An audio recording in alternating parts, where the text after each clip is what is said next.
The White Sox were swept by the Sacramento A's, but the future is still bright for your Chicago White Sox. Over the next 45 minutes, we'll talk about it.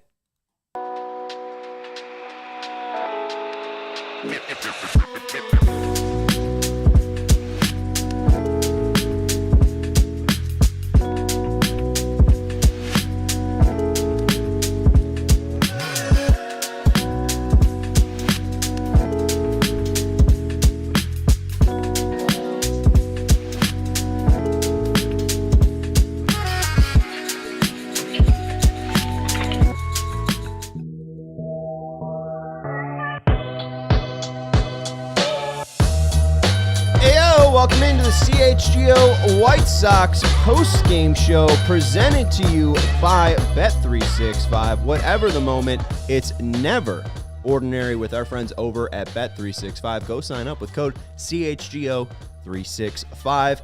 You bet $5 with our friends over at Bet365. You get $150 in bonus bets, whether you win or lose. We'll tell you more about our friends over at Bet365 later on in the show. We are coming to you live after another A's win over the Chicago White Sox. A Chicago White Sox loser. They get swept by the Sacramento, no longer Oakland A's, soon to be the Las Vegas A's. And outscored, well, let's see, they scored 12 on the first game. 12 they scored 8 to 9. We got ourselves a 23-4 series, Sean. 23-4, quick math. There you go. So, not great. We won't talk too much about the actual series. We'll focus in on Chase Meidroth's at-bats because he has now gotten on base for 6 straight games. We love ourselves some Chase Meidroth. Edgar Quero has been called up to the big league squad. We'll talk about Edgar Quero, how the White Sox made a pretty surprising move, being aggressive with Edgar Quero, having him debut against, or in front of, I was there today. You. Yeah, me. His family. Me and 500 other excited smattering White Sox / A's / TJ McFarland fans and Edgar Quero fans and family. It was a surprising choice. We'll talk about the choice. And then also, after all that is said and done, we'll talk about the White Sox top 40 prospects as Fangraphs, Eric Longenhagen, and James Fegan put together the White Sox top 40 prospects. I have thoughts at the top. I have thoughts at the bottom. If you have any thoughts, let us know in the chat. D. Bell saying, A's got right on us. And Luke said, what happened to the home runs?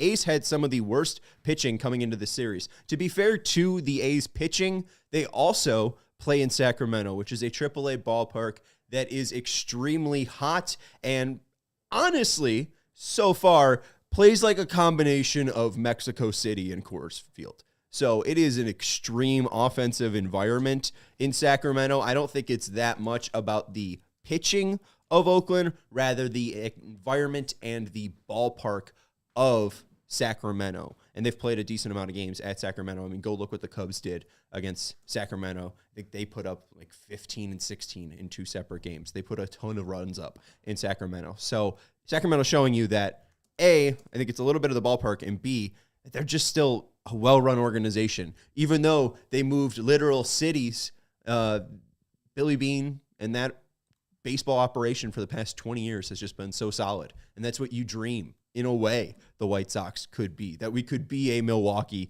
that we could be a Tampa Bay, that we could be an Oakland. I don't even know if I want to be in Oakland because like they're the best at being like 72 and 90.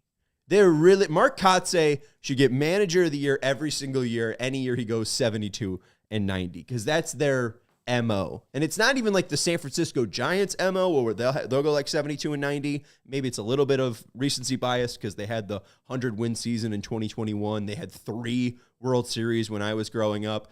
The A's are really good at just being better than people think.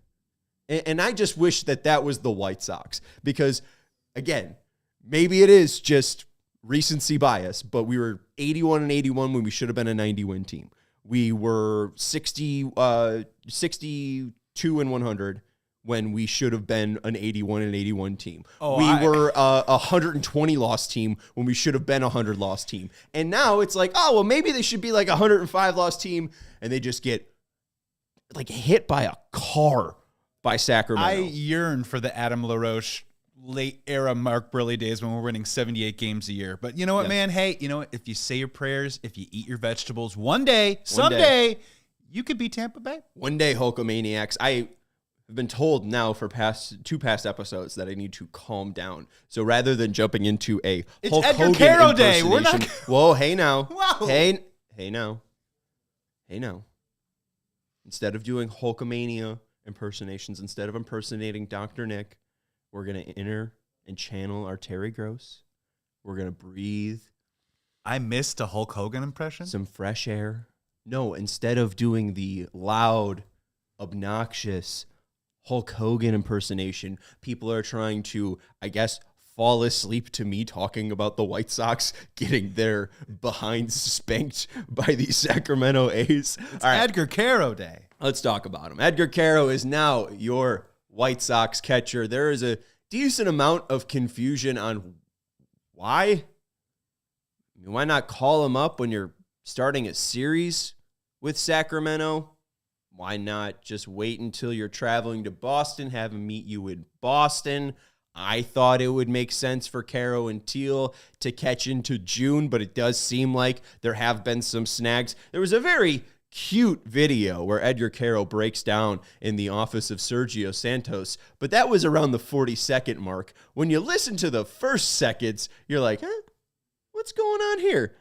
Quero gets the call up. Navarez is DFA'd. Benintendi gets reinstated off the IL, and then Greg Jones goes to Charlotte. So those were the moves today. Those were the roster moves. In 41 games at AAA, Quero, 45 hits, 2 doubles, 5 home runs, so 10 extra base hits out of the 45 hits, 24 walks to 35 Ks, and then a 308 average, 405 on base percentage, 445 slugging percentage. This kid has faced the advanced level in pretty much every single year. He was a part of the Angels organization that believed in aggressive call-ups. You can look at the Die Hard article that I just put together about Braden Montgomery and the White Sox, how they should be aggressive in the calling up of Braden Montgomery.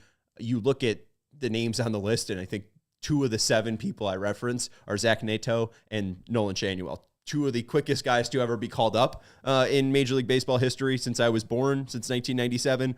2 of the 7 are on the current day Los Angeles Angels. So they've been very quick to call up Edgar Quero. He was playing in, I believe, Single A when he was a 20-year-old. He was playing as a 21-year-old in Double A, and then as a 22-year-old, 23-year-old, he was playing in Triple A, and again, is hitting 308, 405, 445.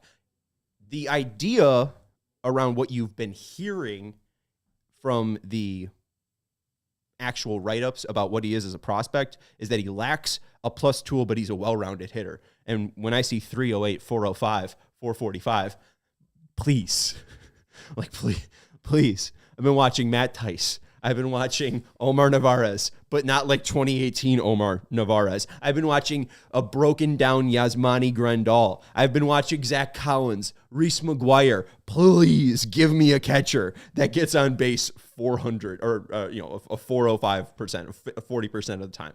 That would be an elation for White Sox fans. The one thing that is a little bit weird, and maybe you're wondering why the call-up now, Santos said, you haven't been catching as many games as you'd like. Maybe that's just because of the Teal and Quero balance. We wondered, hey, how are they going to do this? I even threw out, Teal wasn't that impressive at Worcester for the Red Sox at AAA. Maybe you just have him start in Birmingham. You give Quero the idea of holding down Charlotte. You give Teal all of Birmingham. They can catch every single day and get into their own routines. They decided to somehow send Omar Narvaez down to Double-A and have Quero and Teal split the first 15 games at AAA. Quero started 9 games in this, first 16 games before getting the call-up. I wonder if Quero pressed for the call-up. Santos said that the in-between days, he was lauded, Quero, for his work in between days, that he continued to put in the work that was necessary for a starting catcher. You wonder if Quero maybe expressed some frustration with the lack of call-up or with the lack of reps that he was getting. The White Sox, now with Corey Lee's injury, I believe they felt like it was time. You have 10 road games coming up, 4 against Boston. I think they saw Omar Narvaez catch. You probably saw Omar Narvaez catch. Maybe you're trying to avoid the 2025 White Sox, so maybe you didn't see Omar Narvaez catch. I don't think he had it. I think it was Walter McKinven saying, hey, this is a good veteran presence. This is a guy that I know that I can work with. Let's give him a shot.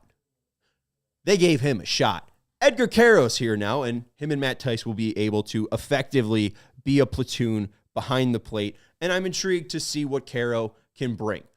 His plate appearances today, to be fair, he's going up against lefty J.P. Sears. He is a more powerful left-handed hitter. The one thing that I did find interesting from Fangraphs and their prospect report say that Quero's right-handed swing is very flat, so it's hard to get him to swing and miss. And he was able to stay alive in his first at-bat, I guess plate appearance, because it's not technically at-bat, because he got hit on the toe.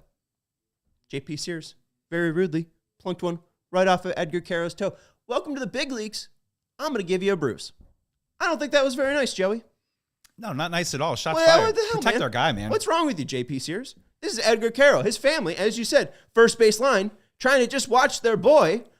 When did they find out? 5 p.m. yesterday? They probably had to rush, get in a hurry to an airport, get to Chicago, and watch their baby boy get plunked. I would have gone out and fight J.P. Sears. Wait in line for tickets? It's cold. It's windy. That probably, immediately started to swell up.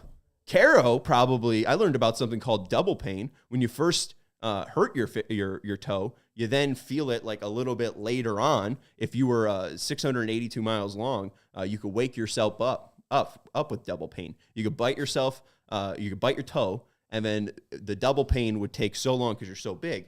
It would take 8 hours to travel all the way up your body and wake you up at 8 a.m. Covering the White Sox on a day-to-day basis. Sean, are you experiencing double pain? Well, all right, I got about 3 minutes. We'll talk about a little bit of Edgar Quero because I got more notes. I had a weird thing today, and it was about this exact thing. I was watching YouTube Shorts and Vsauce. We've all been on YouTube for 15 years. You're watching a White Sox post-game show, so you've probably seen a Vsauce video. And he talked about the idea of double pain. And that lit up something in my brain about myelination. Myelination is what fires off or protects us from this double pain.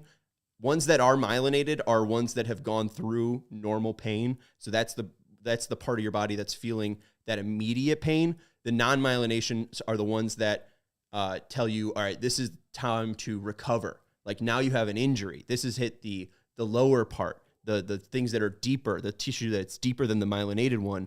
So you need to heal the non-myelinated version. You're probably like, what the hell is this guy talking about? Don't worry. I do have a doctorate degree. I was going to say also, and alcohol just says, screw it, just do a backflip. You're fine. And I don't stretch. I drink this like it's my religion. It's Diet Coke, or Coke Zero, so it's very healthy. But it sparked for me. This whole thing all sparked for me when I was stretching today, and my wife was saying, that's as far as you can bend down? And I said, shut up. It's extremely rude. But she was talking about how, you stretch more and more each day, you start to get used to it, and then your mind can talk to your muscles to say, all right, this is something that we've done before. We can make this stretch, and this stretch won't hurt us. And that started clicking with me. Oh, hey, double pain. Oh, hey, myelination. Oh, hey, I was driving just the other day, listening to 670 The Score. They played a clip from Pablo Torre Finds Out, Tom House, pitching guru who's worked with, everyone from Nolan Ryan to Tom freaking Brady on throwing. He talked about how he thinks that major league pitchers can top out at 117 miles per hour. And what they're working on is getting that myelinated muscle to get used to that increased velocity. So that's why we're being able to see a lot of these pitchers throw and average around 95, 96 very easily, because we've learned more about myelinated and non-myelinated muscles and the idea that we can push the human body further when we are telling itself it's okay and doing the extreme workouts. The more you know. Yeah, we got to get LeVar Burton in here. Was that the guy? Is it LeVar Burton? Maybe. All right. Possibly. Let's take a break. Joey's like, can you just take a break? We're going to take a break. We're going to talk more about Edgar Quero. If you have any thoughts about Edgar Quero, let us know down in the comments below. We want to let you know about our friends over at Sunnyside. I get to start my weekend. And hey, what's a better way to go into your weekend than Edgar Quero making your debut? Head over to Sunnyside Cannabis Dispensary to make your weekend just even that much better. It's your home for judgment-free cannabis shopping, a place where all kinds of visitors are welcome to explore, discover, and purchase a wide array of high-quality products. Sunnyside has everything you need to elevate your spring. It's a one-stop shop for all your cannabis needs. Sunnyside has an expertly curated menu with over 100 strains to choose from. Plus, they have easy online ordering and in-store pickup. Sunnyside is Illinois' favorite dispensary with locations in the city like Wrigleyville and River North, to the suburbs like Champaign and South Beloit. My favorite location is the one in Elmwood Park. It's a lovely, lovely township or village or town.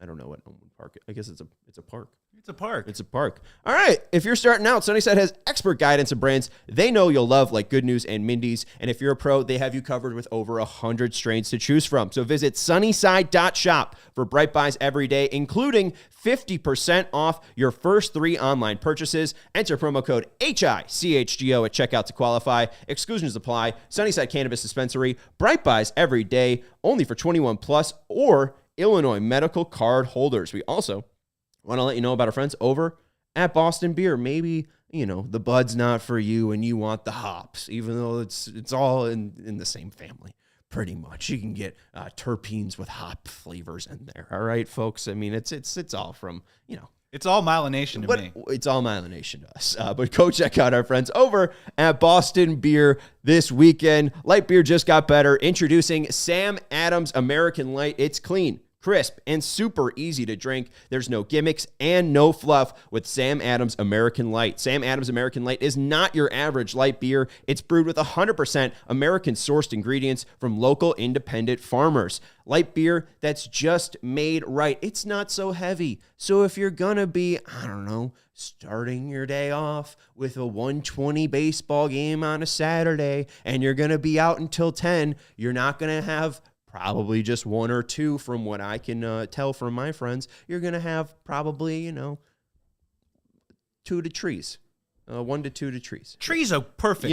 So you're going to have a good time. And this is the perfect beer for having a good time. It's light beer, again, that's made right. It's an American classic, so smooth that you'll want to crack open another one. It's light beer, and it just got better. Grab some Sam Adams American Light. It's now available at select Chicago retailers. Must be 21. Please drink responsibly. And Sox Jack from Lyle saying, Edgar Quero saving me another jersey by rocking number 7. Just got to throw on some duct tape first. Throwing duct tape over the name Fletcher, of course, because I know that I went out 2024 when he was, our opening day right fielder, who wasn't getting a Fletcher jersey. I mean, we saw the career that David Fletcher had. I mean, he was an Angels legend for years. There's so many 22 Fletcher jerseys that litter Angels Park, and you could see them littering right field today. I mean, there was only 500 people today, but weirdly enough, there was an entire school group that all had Fletcher 7 jerseys on. And now Sox Jack from Lyle just throws on that duct tape and writes Quero. Just a reminder, too, because it did take John Triffin, the play-by-play announcer, about 2 months to figure out Quero's name. It is Care, like Care Bear, Care, O-O-H. That's how you'd pronounce it. That's how I think of it. Every time I'm saying it, I don't think of it as Quero. Don't get stepped up on the Q because it's not a Q. Just say Quero, and then boom. Edgar Quero, he's your new catcher for the next 6 years. Yeah, in life, what do you care about? I care about Edgar Quero. Exactly. Oh, repetition, you figure it out. I Quero for you. He is. Stop, Sean. You do. He's a gift for Emmer. My British is coming out. He's a gift for Emma, our social media manager, when she makes the Valentine's Day cards. I mean, man, we could just go Quero every single year. Lock that one up right now. And hey, Sox Jack from Lyle saying, it's actually over my Josh Field jersey. Thanks. Wow. My bad. I didn't mean to assume that's the hand up on me because, bringing up Josh Fields on a prospect day is... When it comes to number 7 for the Chicago White Sox, it's either Dominic Fletcher or Josh Fields. There has been nobody else in the past 15 years that's worn the number 7 and has made that much of an impact for the Chicago White. Oh, wait, who? Wait. It's Tim Anderson. Oh, yeah, the guy who's the face of the franchise for a couple years. And I forgot about that. All right. One thing that I did find interesting about Edgar Quero, and we hope to have Elijah Evans on the podcast on Monday. I just have to DM him because he's like, I'm very excited to come on. And it's like, okay, I just have to tell him what time to come on. Hey, Elijah, if you're listening, 2:30? Does that work? He and Ian Eskridge over at Future Sox was able to interview Edgar Quero before his call-up. And something I found interesting, because Quero is a switch hitter, he said that he worked with Mizuno this offseason, and never before has he had the opportunity to have two different bats. Mizuno worked with him to analyze his swing and see what the differences were. And what he found out was that I believe he needs a shorter and lighter bat on the right-handed side, and then on the left-handed side, his bat is longer and heavier because it's two different swings. I never thought like, oh, these guys have two different bats. And I mean, that's why I also didn't invent the torpedo bat. I could have been ahead of the curve if I was thinking like, oh, lefties and righties use two different bats. I mean, maybe we get to the torpedo bat soon enough. Could have made millions, Joey. But anyways, I'm not a millionaire. Edgar Quero has two bats. I found that interesting. But also today, Fangraphs released their top 40 prospects list for the Chicago White Sox. We'll go through it a little bit later on, but we'll start with Quero. He's ranked 4th by Fangraphs. Teal's ranked 2nd, so they're just 2 ranks apart. They're both ranked as a future value of 50, meaning that they'll both be likely average catchers. We have 2 average catchers. Woo! Yes! Play that history bump. Go to the Hawk history bump. Come on. Come on. Oh, there. Where is it? Oh, whatever. We lost it. I'll find it. We don't have it. No, the moment passed.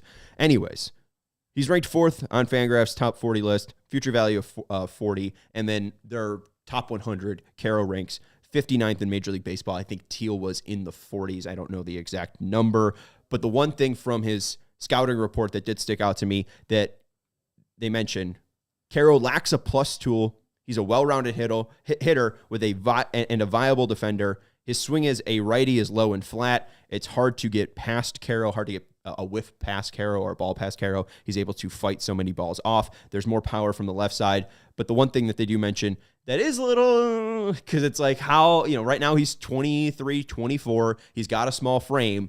It's nice to see his ability to make contact right now, but I do question his true power. This may end up being an Andrew Vaughn scenario. They mentioned that he has unexceptional athleticism and that he has a below average arm. I was impressed with how many highlights Ian Eskridge of Future Sox was cutting of Quero's time in 2025 throwing out runners. It seemed like maybe Walker McKinnon was able to elevate his catching game a little bit, but they do mention that he had an average called strike plus whiff percentage. Maybe McKinnon can give them a possible boost. We saw his time in Milwaukee, typically when working with catchers and bringing in catchers, he had a decent ability to raise their ability to frame. I saw Quero catching today in that one knee stance that's very, very popular and has revolutionized catching around Major League Baseball. I don't think it would be impossible for Quero to be a above average framer from what I read over at Fangraphs. And what this has led to question me is, because this is a very bizarre move, Corey Lee is hurt, but it doesn't seem like a rehab stint is too far out of the question. We're at April 17th today. Does Corey Lee get a rehab starting in May? I don't think that's completely out of the question. Do they look to trade Matt Tice? Because he's been decent. He's a left-handed hitting catcher. It's a little rare, a little weird. Catching's a fairly thin position. Is this a Robbie Grossman-like player for the Chicago White Sox? Is Matt Tice the new Robbie Grossman? Everyone's asking it. You go around right field, everyone's asking it. Is Matt Tice the new Robbie Grossman? I say maybe. I just wonder how they're going to figure this out, because I think that Teal probably is still maybe June or July would be like the earliest he could make his debut, but why not give him just the full year and make him a September call-up? I don't think that is stupid, and I think that would still save his PPI eligibility, the prospect performance incentive picks that allow a team, if their rookie that was drafted in the first round either wins Rookie of the Year or finishes top 3rd in MVP. You can also have them win Cy Young or Rookie of the Year or finish top 3 in Cy Young, Noah Schultz, Hagen Smith next year. But, maybe their plan for 2026 is let's call up Hagen Smith. Let's call up Noah Schultz. Let's call up Kyle Teal. Let's call up Braden Montgomery, all first rounders, all ranked by 2 outlets as top 100 prospects. And you got 4 guys that could possibly get you a single PPI pick. And maybe if one wins the Cy Young and one wins the rookie, I guess the one that wins the Cy Young would win Rookie of the Year. But maybe, maybe there's a way you get 2. Maybe I'm getting greedy. But maybe you just get 1. Well, honestly, in the most sincere level, I actually am having a really good day today. And I know the White Sox just got swept after scoring 4 runs over 3 games. But look, man, with Quero now up, and what you just laid out there, if you're telling me if this season is going to be about every 3 to 5 weeks bringing somebody up, and I'm not saying that they're going to hit right away. No. Where are you getting that from? What? You don't think? You don't? No. I mean, I'm surprised by Quero even getting called up. I thought Quero was not even going to get called up until June. I thought him and Teal. Well, we didn't think Chase was going to really get called up either. Did you really think Chase was going to get called up this early? It's not that surprising now that you realize that they manipulated his service time. Some people weren't.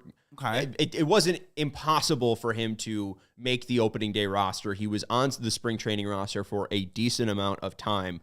I thought that it was weird that they sent him down to AAA and then seeing them call him up immediately after 2 weeks. That's just them manipulating his service time. He wasn't a first-round draft pick, so he didn't have the PPI attached to him. He's a very low-cost player, too, so it's mainly, hey, let's get 6 years from him if possible. So that was mainly more strategical on their end. I don't think you're going to see call-ups like that left and right. Victor Von Doom mentions Elko. I think Husky Bardo mentioned Elko earlier. I know Andrew Vaughn's drawing ire from the fans. Some people very funnily pointed out that his batting average is 132, but his expected batting average is 236. 236 hitter sucks. So you even see Vaughn botch the first play of the day. Lawrence Butler hits a ball down the first base line. It's a sharp chopper, but also don't stab at the ball. You're not almost said a bad word. You're not an effing bullfighter. Don't olay the ball. Even I know, because that's the one infield position I was allowed to play as a lefty. You get in front of the ball. And worst things worst, that ball hits you in the chest and you can't breathe for an at-bat, right? But you step on the base, you get the out. Anyways, that doesn't happen. The ball goes to right field. Butler gets a double. Next batter, double, 1-0 game. You're already down, and your pitcher's like, great, this is going to be a fun game. And he throws 22 pitches in the first inning, and now I'm rambling. I'm fine if Elko gets called up, but that would be the next guy I would think to get called up. But that's probably based on Andrew Vaughn sucking for another month. Like I think they give Vaughn at least until May. So I would say next call up is either injury related or Elko when Vaughn gets cut. So 5 weeks from now, Colson. No. What has Colson done? He's got 5 weeks to perhaps put him in a position. No. To get an opportunity to play in the major leagues. No. And then 5 weeks after that, we're probably now looking more at August 1. Could you make the case? Yeah, I was thinking June would be his call up, but I mean that was if he was doing well and performing well. Well, in AAA. okay, yeah. He's been awful. I mean, I think he's bounced back a little bit since Ryan Fuller went down to Florida, but I mean, he's got to prove something. If Colson goes down there and he's just hitting 214 come June, I'm not calling him up. 100%. Nothing is given to you. I'm totally on board with that, but I'm saying if this season could be about over the next, 15 to 20 weeks in a season, if we could see 2 or 3 guys graduate and get an opportunity to get a taste in the major leagues, and if Quero can stick around, and if Chase can stick around, all of a sudden, my mood might get a little bit better because it gives you something to at least watch. Yes, no. I'm showing up to the ballpark because Quero's there. So I mean, yes. I'm watching the White Sox because Quero's there. There's something to watch, absolutely. But I don't know if I'd start, because there's no pitchers really to call up. Schultz and Hagen would be the next ones to call up. Yeah. Iriarte has been nothing special in Charlotte. There isn't really anyone that's like threatening. Looking at this top 40, Schultz, Teal, Smith, Quero, Braden Montgomery, Grant Taylor, Shane Smith, Chase Meidroth, Colson Montgomery, Ramos. I mean, Ramos has already made his major league debut, so he doesn't count. Yeah, I mean, I love your comment on Kai Busch. You excited Twitter about Tyler Schweitzer? Yes. Okay. We're buying tickets that day. I'm just saying, I don't know. Christian, we're going to take a break in just a second. Christian Bernardo says, let us watch Colson over Amaya, please. I think Christian also mentioned Josh Rojas. I don't know the exact status of Rojas. I remembered Merkin still said he was a little bit far away from a rehab stint, but that was about 2 weeks ago. He had a hairline fracture in his big toe, so I wouldn't be surprised if we see Rojas take Amaya's place. I'm very, very fine with not watching Jake Amaya anymore. If they want to bring Elvis Andrus back, great. If they want, I don't care who they bring back, but maybe not Colson. Maybe I care about everyone that they would bring back except Colson. You can bring back ALLCITY. Yes. Craig Graybeck while we're at it. Okay, now you're getting too old for me. Let's take a break. We want to let you know about our friends over at Bet365. They are our presenting sponsor. They are now live in Illinois. Whatever the moment, it's never ordinary at Bet365. New customers now get $150 in bonus bets when you bet $5, win or lose. Sign up, use our code CHGO365. Deposit $10 and place a bet for $5 to get $150 in bonus bets if your bet wins or loses. If you are watching Major League Baseball, if you're watching the Chicago White Sox, one way to maybe enjoy White Sox baseball is to, bet on a team that has a chance to go up 5 runs. The A's win 8-0 to get today against the Chicago White Sox. And I just mentioned a team going up 5 runs because if your team goes up 5 runs with Bet365, you get an instant payout on straight bets and parlay selections. They're marked as winners. So download the app, use code CHGO365 up. Use code CHGO365 when you sign up over at Bet365 because it's a way to take advantage of maybe a frustrating White Sox season. When you do sign up, you get $150 in bonus bets. Bonus bets can be used on the spread, total, player props, futures, and more. Whatever the moment, it's never ordinary at Bet365. Must be 21 plus. If you or somebody you know has a gambling problem, crisis counseling and referral services can be accessed by calling 1-800-GAMBLER. And that's in-app only that you can take advantage of that. We want to let you know, too, about our friends over at Ray CDJR. Shop savings to celebrate during the Jeep Celebration event at Ray Chrysler Dodge Jeep and Ram. Now is your chance to score a great deal on your next vehicle. Head to Ray CDJR on Route 12 today to choose from their huge inventory of new Chrysler, Dodge, Jeep, and Ram vehicles. And right now, get up to $12,000 off MSRP on select new 2024 Jeep Wrangler models with a dealer discount, or lease the new 2025 Jeep Wrangler Sport 4xE for only $129 a month. Plus, shop over 125 vehicles priced under $20,000. And with Ray's Price Promise, you can shop confidently that the numbers I'm saying right now and the numbers you see online will be the numbers that you see in store. The price you see is the price you pay. It's that simple. So go check out our partner today to shop one of Chicago area's largest inventory. Find the right vehicle for you, then drive home happy. The team at Ray CDJR is the only one we recommend. Don't miss out on the Jeep Celebration event going on all month long for huge savings on your next Jeep Wrangler. For more information, visit Ray CDJR today on Route 12 in Fox Lake or online at raycdjr.com. They've been serving the community since 1963. And D. Bell also mentions, too, with Bet365, if your team goes up 20, your basketball team goes up 20, then it's a payout. I mean, hey, you can go. I like the Heat to smoke Atlanta on Friday. So maybe I'll take Atlanta. Maybe I'll take Miami on that money line. Hit that thumbs up button if you haven't already. I believe we have over 30 viewers and only 8 likes. So if you haven't hit that like button, please hit that like button. Joey will monitor the comments as well if you have any thoughts or questions. So let us know. Luke CD is asking, at this rate, who on this team would be the Sox 1 All-Star? Shane Smith, right? I think still at this rate, it's Luis Robert Jr. I don't know how teams that are bad, like this bad, actually get their all-star if it's the team recommending an all-star. And I would think that the White Sox would probably effort for Luis Robert Jr. to be that all-star. I understand that the results at the plate have been again, John Striffen on the broadcast. Word I wanted to say. John Striffen on the broadcast called it a mini slump today. Well, I mean, I think you can't start the season in a slump. I think you just might be bad then. Then you need to make adjustments. Victor Von Doom also throws out Shane Smith. Well, let's first see, too, if he can make it past May. I mean, one of the issues that Shane Smith is having is the ability to get past the 6th inning. So what are these starts going to look like each and every 5 days? So Shane Smith is probably the leader in the clubhouse, but Robert is the star.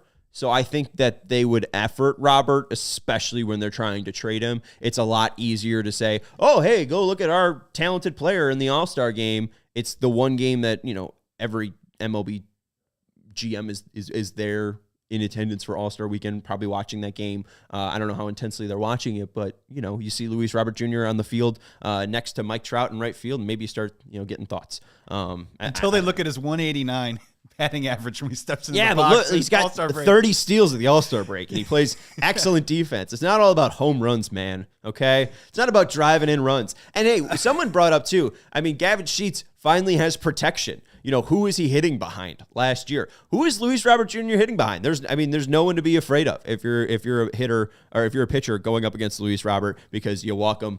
Maybe he steals a base, but Andrew Bowen's not driving him in. And I also don't want to give excuses to Luis Robert Jr. because at this point, again, it's been sub 200 batting average for, a year and a half now at this point. All right, let's get into some Chase Meidroth. I love Chase Meidroth. You should love Chase Meidroth. One thing I don't love about Chase Meidroth, and something that he has made clear over these 6 games, is that he's not a shortstop. I understand that Jake Amaya is, like a pretty bad defender to watch at shortstop, or like below average. But Chase Meidroth just isn't a shortstop at all. I think Jake is a shortstop. He's just maybe not a good one. Chase Meidroth is a second baseman. I think that's something that we found out over the 6 games so far from Chase Meidroth. I'm extremely interested in his bat, and he plays a decent second base. I think that he isn't explosive as an athlete. I think that he's a smart athlete, though. There was some comment by Andrew Benintendi that, he's not a 23-year-old. He's much more mature than that. I found that his first at-bat was very, very interesting. 9-pitch walk, and then he extends his on-base streak to 6 games. He got on base, 4 times in his first go-around, and then he's gotten either a walk or a hit in every single game since. But the one thing that I found interesting, he gets that 9-pitch walk, and then he isn't like a stolen base guy. He isn't really fast, but he's taking these like small, kind of choppy steps over at first base, like kind of pitter-patter ones. And I think that it just gives that starting pitcher a little bit of uneasiness. He threw over once during Robert's at-bat. He threw over once during Vaughn's at-bat. And even then, Chase, when a ball was hit to right field, went back to first base to even force Lawrence Butler to throw to second base when, who's tagging up from first base from right field. But they still thought that Meidroth may give that look.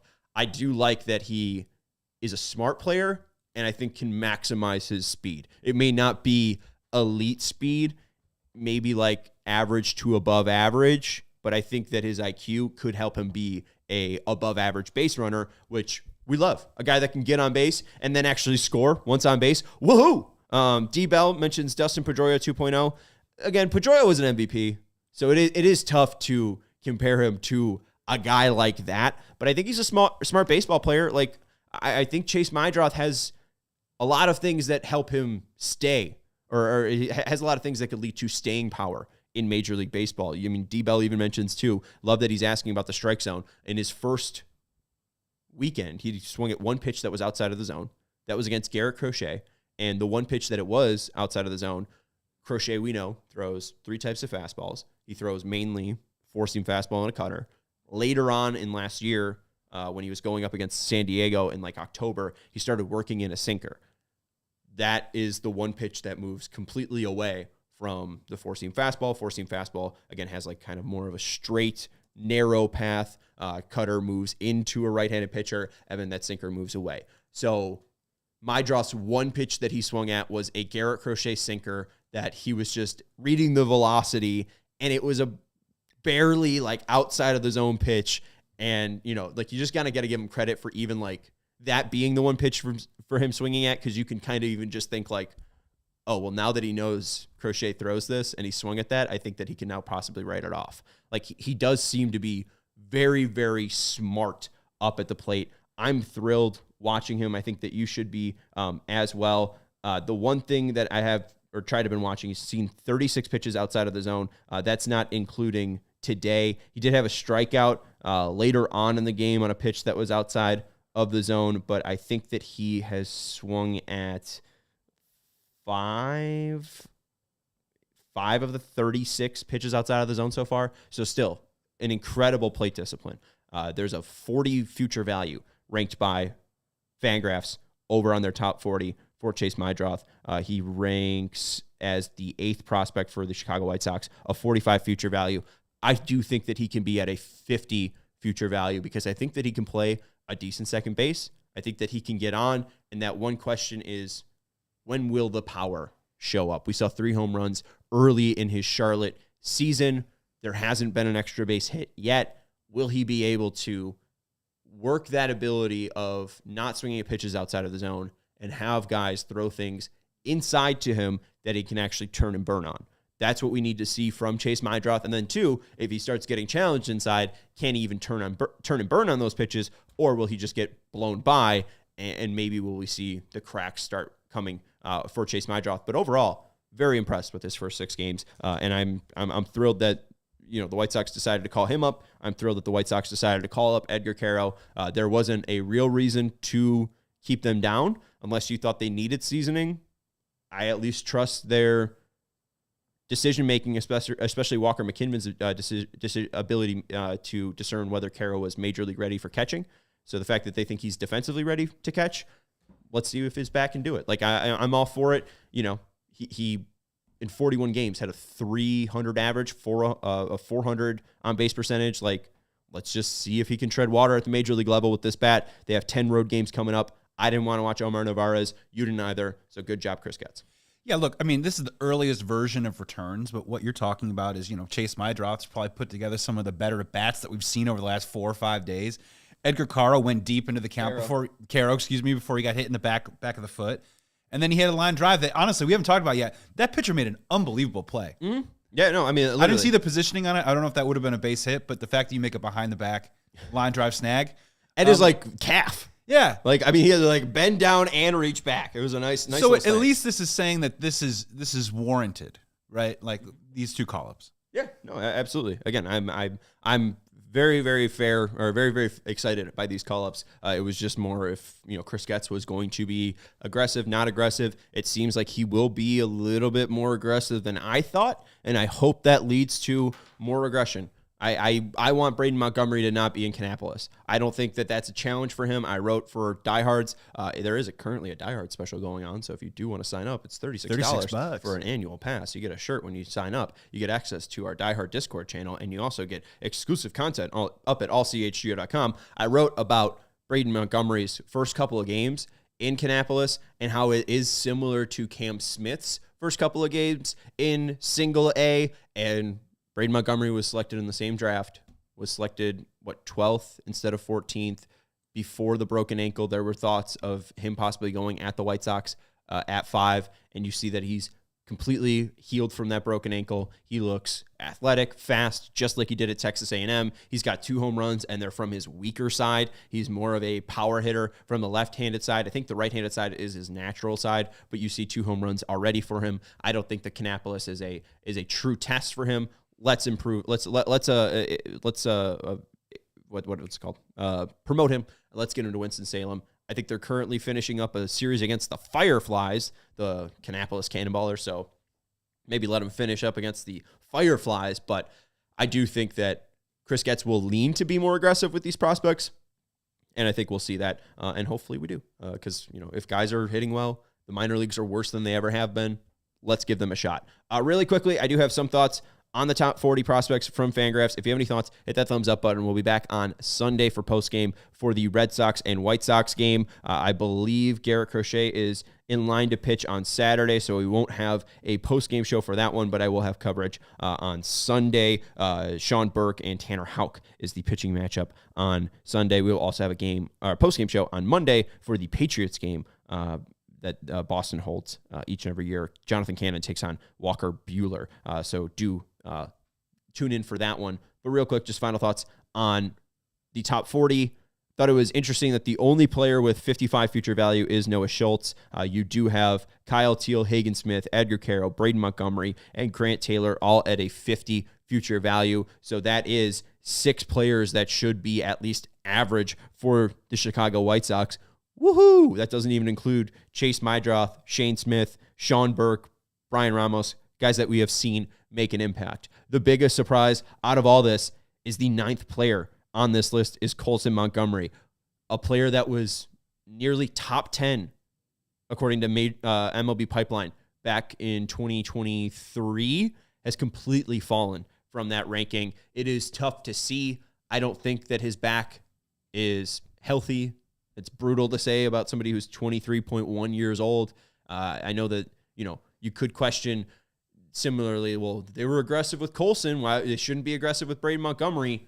I think mainly the reason you haven't seen Colson Montgomery hit and succeed at the Charlotte level is his inability to stay healthy. And I don't think that it's double pain. I think that the kid must be in pain. I don't think that he has the ability to even hit the ball with true authority. I know that they were pumping up that he hit a ball 114.2 miles per hour, but it was also a grounder that bounced and rolled into the outfielder. Bounced and rolled to the outfield. Like, we haven't seen him do damage on next level, upper echelon velocity, and I really do question when he will make his debut, and seeing him at 9 just above Brian Ramos is a little stomach turning. So that one's tough to see. Also, Kai Busch is ranked 1 place above Mason, or behind Mason Adams.